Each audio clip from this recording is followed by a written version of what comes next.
हाँ। अस्सलाम वालेकुम दोस्तों, कतर में मौजूद हूँ और दोहा सिटी पे मौजूद हूँ, जहाँ की खासियत मैंने अपनी व्लॉग्स में, फेसबुक लाइव में बहुत सारी बता दी। सबसे पहली जो खसूसियत नज़र आई कि वो सफाई जो है वो निस्फ़ ईमान है। वो निस्फ़ ईमान मुझे यहाँ पे इस शहर में नज़र आया। यकीनन इंफ्रास्ट्रक्चर बड़ा है, पैसे इनके पास ज़्यादा हैं, लेकिन जिन लोगों को जो ड्यूटी दी गई है वो ड्यूटी सर अंजाम दे रहे हैं, उसी के वो पैसे देते हैं। इस वक्त जहाँ मौजूद हूँ, इसको अरब सागर बोला जाता है, अरब सागा बोलता है, हर कोई अपनी ज़ुबान में इसको एक्सप्लेन करता है। बड़े बड़े क्रूज़ मौजूद हैं, शिप्स मौजूद हैं। ये जो सामने संबल है, ये फीफा वर्ल्ड कप जो है, अगर अलाउद्दीन भाई इधर दिखाओ ज़रा, ये उसका सिंबल है। वहाँ पे 2022 में कतर ने होस्ट किया था वर्ल्ड कप फुटबॉल को। उसके बाद से इंफ्रास्ट्रक्चर जो तैयार हुआ नया, वो भी डेफिनेटली इस डेवलपमेंट का हिस्सा है। सामने आपको वो दोहा सिटी नज़र आ रहा है। मतलब खूबसूरत जगह है। खूबसूरती इस लिहाज से है कि मैनेज है। हर वीडियो में, हर जगह मैंने यही कहा कि इन लोगों ने, या इनकी डेफिनेटली ये तेल से पैसे कमाते हैं, इनका हमसे पैसा जो है वो मजबूत है, इकॉनमी मजबूत है, बहुत सारी चीज़ें कर सकते हैं। लेकिन बात सिर्फ इतनी है कि जो इनके अदारे हैं वो मजबूत हैं। अदारे इसलिए मजबूत हैं कि जिसकी जो ड्यूटी है वो ड्यूटी कर रहा है। मसलन जिस सफाई वाले की ड्यूटी, हम जिस जगह पे खड़े हैं, यहाँ जो मेरे साथ मेरा दोस्त मौजूद है, बांग्लादेश से है, अलाउद्दीन, ये बता रहा है कि हज़ारों लोग आते हैं। आज दिन है, अभी तो शायद कम है, लेकिन आपको कहता है एक पत्ता यहाँ पे नज़र नहीं आएगा। इस तरह किसी बाग में चले जाएँ, आपको कहता है कि पत्ता जो होता है दरख्त से गिरा हुआ, वो भी आपको नज़र नहीं आएगा। अगर ग्रीन है तो ग्रीन है, येलो है तो येलो नज़र आएगा। बाज़ारों में आप मैंने वीडियो दिखाई, मतलब कि वहाँ पे दाल बिक रही है, चने बिक रहे हैं, बेसन बिक रहा है, टमाटर, आलू, एवरीथिंग। 3000 दुकानें हैं, 3000 एक ही मार्केट में दुकानें हैं, लेकिन आपको वहाँ पे एक सिंगल एक डॉट जो है वो भी नज़र नहीं आता। इतना वो मतलब जो नीचे वो फर्श था वो भी आपको चमकता हुआ नज़र आता था। मैंने उससे बल्कि पूछा कि भाई इन्हें को तुझे तेल शेल तो नहीं मारते, लेकिन वो कहता कि नहीं, हम इसको रेगुलर जो कि सफाई करते हैं और हम दुकान से अलाउ ही नहीं कि दुकान के बाहर वो जो चीज़ है वो गिरे, और जिम्मेदारी सबकी है, सबसे बड़ी बात।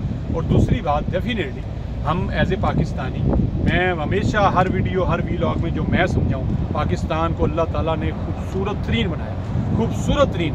जहाँ जाएँ, मसलन पाकिस्तान के किसी एरिया में भी जाएँ, आपको ग्रीनरी आप दूर दूर तक देखें सिवाय खजूर के दरख्तों के। और ये भी मुझे जो यकीन है, ये भी लगाए गए हैं, ये भी कुदरती ज़मीन से नहीं हो, ये ला के लगाए गए हैं। आपको दूर दूर तक दरख्त नज़र नहीं आता। वो पीछे को है, ये भी 3 4 5 बड़ी बड़ी बिल्डिंग में, ये मैं फ्रंट ऑफ पार्लियामेंट हूँ इनकी, तो उसके सामने बाकी आपको नहीं, बाकी आपको बिल्डिंग नज़र आती है, इंफ्रास्ट्रक्चर नज़र आता है। लोड शेडिंग डेफिनेटली बड़ा मुल्क है, तवानाई के हवाले से इन्होंने हमारी तरह को रेंटल पावर वाले माहदे तो किए नहीं हुए। हमारे पास पानी मौजूद है, लेकिन हम बिजली नहीं बना सकते, बदकिस्मती से कमा के सस्ती नहीं दे सकते। इन लोगों ने अपना निज़ाम किया हुआ है, नो लोड शेडिंग फ्री है। फूड आइटम्स महंगी हैं, महंगी हमें इसलिए लगती हैं क्योंकि हमारा रुपया जो बहुत डाउन है, 70 के 72 रुपये का हमारा वो भाग बनता है, एक जाके दिरहम बनता है। तो हम जब वहाँ ज़रब तकसीम करते हैं तो वहाँ हमें महंगा नज़र आता है।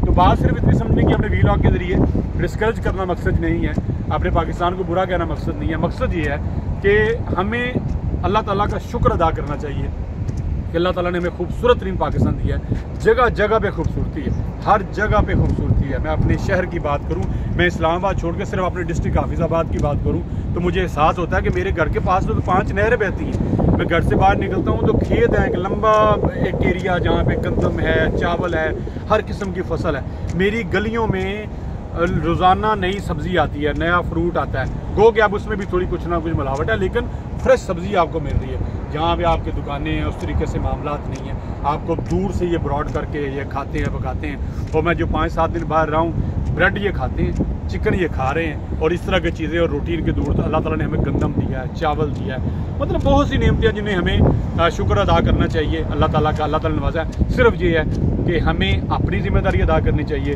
वो हमारी रियासत को, वो चाहे कोई भी हुक्मरान आए, सियासतदान आ जाएँ, फौजी आ जाएँ, इस्टेब्लिशमेंट आ जाएँ, आइन और कानून के मुताबिक हुक्मरानी करें, अदारों को मजबूत करें। हर अदारा जिसकी जो ड्यूटी है, जिसका जो हलफ उठाता है, अगर वो करना शुरू हो जाएँ तो यकीन मानिए बड़ा फ़र्क आएगा। और दूसरा, हम अपने दीन इस्लाम के हवाले से, इनकी अरबी की ज़ुबान है, तो जो ये पढ़ सकते हैं, ये बोल सकते हैं, यकीनन हम नहीं बोल सकते, जो ये समझ सकते हैं, उसके हवाले से भी हमें गौर व फिक्र करने की ज़रूरत है कि हमने इतने ज़्यादा अपने मुकातबे फ़िक्र बना लिए हैं कि हम कन्फ्यूज़ हैं कि क्या करना है। हाथ यहाँ उठाना है, लेके जाना है, इधर बांधना है, इधर बांधना है। इन दी एंड अल्लाह ताला की बारगाह में सजदा करना होता है। इसके लिए हमें बड़ा एक लंबा प्रोसेस की, एक रिसाइकिल की ज़रूरत है पाकिस्तान को और हमारे उन मालिक को।